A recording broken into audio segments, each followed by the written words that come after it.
नमस्कार, स्वागत आहे तुमचं आपल्या चॅनलवर नवीन असाल तर पटापट सबस्क्राईब करून घ्या। आज पाहतोय खमंग अशी खरपूस भाजलेली शाबू तांदळाची खिचडी। 2 पळ्या तेल घालून घ्यायचं, त्यानंतर छान मिरची, हिरवीगार मिरची वाटून घ्यायची आणि ती मिरची तेलावरती परतून घ्यायची। मिरचीचा कच्चेपणा गेला की मिरची अजिबात बाधत नाही। उकडून घेतलेले 2-3 बटाटे छान फोडी करून या मिरचीवरती परतून घेते। बटाटे छान खरपूस परतून झाले की रात्रभर भिजवलेली शाबू तांदूळ मी यामध्ये मिक्स करते। शाबू तांदूळ छान परतून घ्यायचे।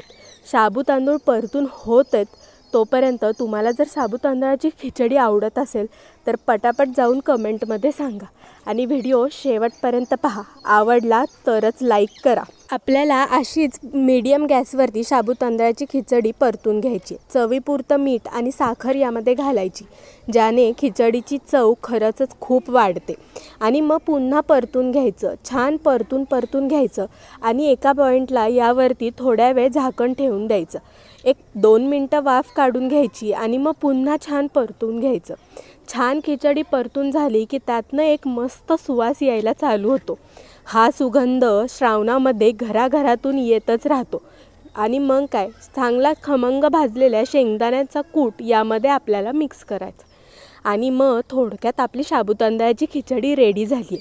पण लगेच खायची घाई करू नका, छान परतून घ्या। जितकी छान खमंग ही खिचडी परतल्या जाईल तितकी ह्याची चव खूप छान होते।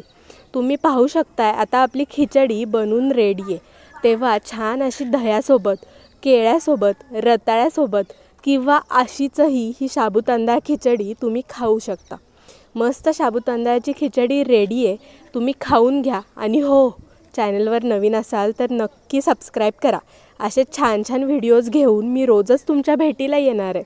व्हिडिओ शेवटपर्यंत पाहताय त्यासाठी खूप खूप धन्यवाद।